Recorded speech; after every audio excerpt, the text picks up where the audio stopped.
Здравствуйте, еще раз поздороваемся. Мы сегодня проведем прямой эфир с руководителем. Он нам расскажет все о транспортном и имущественном, также земельном налоге. Будем рады вас выслушать. Здравствуйте, спасибо. В первую очередь хотелось бы отметить, что уплата транспортного средства, срок уплаты является 1 апреля за отчетом следующего года после. Например, если налог на транспортные средства за 2020 год, в этом году срок уплаты был 1 апреля 2021 года. После этого начисляется пеня, далее выставляется уведомление, и выходит налоговый приказ, который в дальнейшем направляется частным судебным исполнителям для возбуждения исполнительного производства. То есть налагаются аресты, закрываются банковские счета, далее уже принимают частные судебные исполнители меры взыскания. По земельному имущественному налогу точно так же, только срок уплаты 1 октября, допустим, за налог за 2020 год, 1 октября 2021 года. То есть срок уплаты еще не наступил за 2020 год. А долги прошлых лет, кто не оплатил, уже приказы судебным исполнителям направлены, направляется все в электронном формате. Также хотели бы напомнить, что люди, которые не могут узнать или не имеют возможности прийти к нам, узнать свои налоги за земельный имущественный налог за 2020 год, в частности, могут узнать через приложение ЕСЛ, через приложение Каспий, также в отделениях Казпочты и в своих местных КМСах. КМС – это комитет местного самоуправления. В принципе, если наберете в Тугисе, там каждый КМС своего района выйдет. Также можете.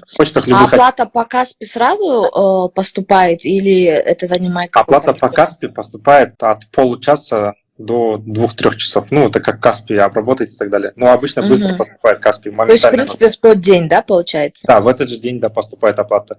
У моей семьи лично был такой инцидент. Получается, на супруге был дом, и мы забыли оплатить земельный налог. Не то, что забыли, должен был оплатить человек, его брат, но так получилось, что мы его не оплатили. В итоге действительно заблокировали все счета, все карты, все посттерминалы по бизнесу, которые были на него зарегистрированы. Поэтому, друзья, мне кажется, не нужно до этого доводить.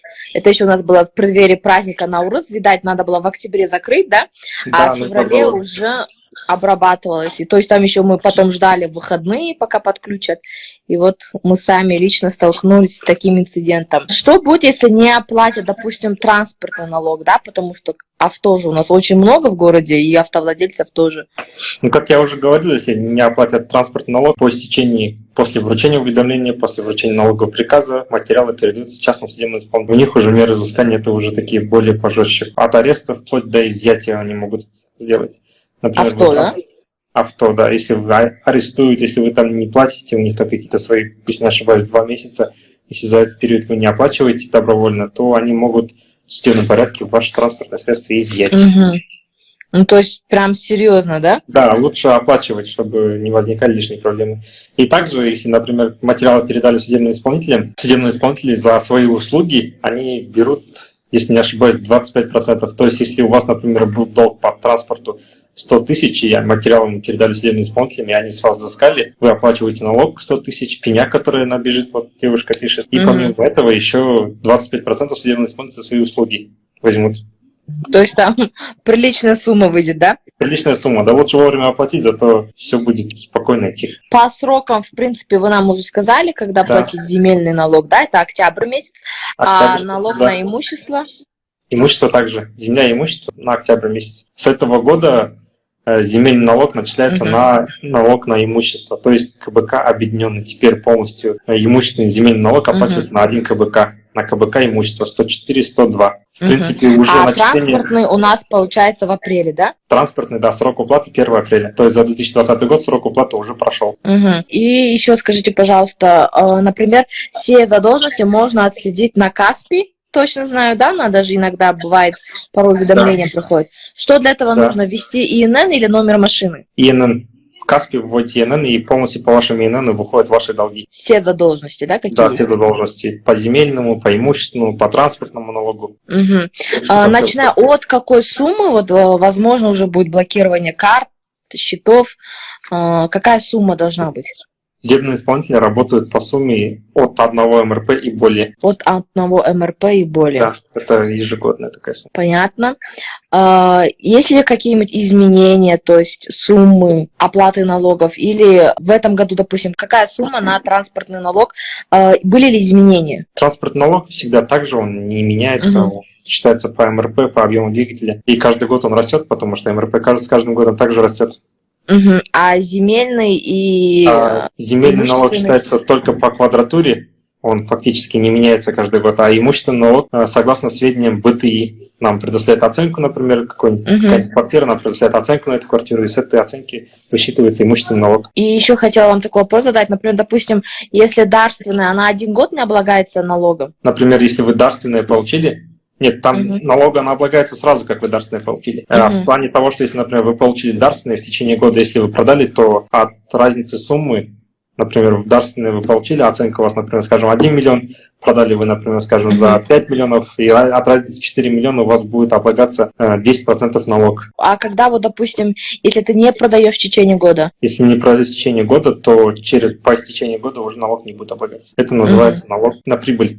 В общем, это вы получили прибыль, с этого вы 10% облагаетесь. Также еще хочу напомнить, что есть такое приложение ЕСАУ Азамат, очень удобное. Она доступна в App Store и в Google Market. Очень удобное приложение для предпринимателей, для физических лиц, для юридических лиц. Там для предпринимателей можно оттуда же оплачивать также все налоги, индивидуальный сотрудников.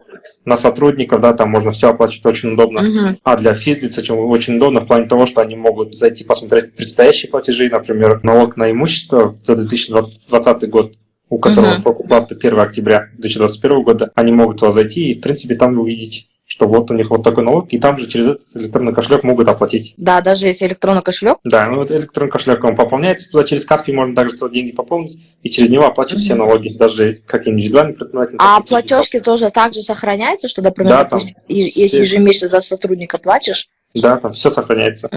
Это как ваш помощник бухгалтера будет фактически. Спасибо вам большое. Если вам есть что-нибудь еще добавить, давайте добавим. Налог на имущество, я уже говорил, можно узнать в отделениях Казпочты. Также в Каспий КЗ сейчас можно узнать предстоящий платеж в плане налога имущества, например, который будет 1 октября 2021 года. Заходите в приложение Каспий, платежи, налоги, и есть там налоги земельные, имущественные, транспортные. Там заходите, набираете свой ИН, и выходят все долги, которые вас ожидают, либо уже есть у вас на текущий момент. А вы никакие рассылки сами не отправляете? Или вы тоже отправляете, что вот скоро? Рассылки мы направляем в обязательном порядке. Направляем, потому что не у всех людей есть Каспий, не все люди могут там выйти из дома по состоянию здоровья и так далее. Мы стараемся направлять, либо сами ездим к ним. В основном это мы направляем по почте. И уже почта доставляет до адреса, да? То есть уведомления получают все? Уведомления получают все, да. Есть моменты, когда не все могут получить в плане того, что, например, он прописан в одном адресе, а живет в другом, а почта пришла туда. Но ваш комитет отрабатывает 100% всегда? Отрабатываем всегда 100%. По крайней мере, я могу быть гарантией, друзья, что они отрабатывают 100% все. Спасибо вам большое. Спасибо вам. Эфир мы сохраним. Друзья, платите налоги, потому что штрафы действительно большие. Никогда лучше платите вовремя, чем потом будет очень много ненужных лишних проблем. Все, спасибо вам большое, Альбина. Всего доброго. До свидания.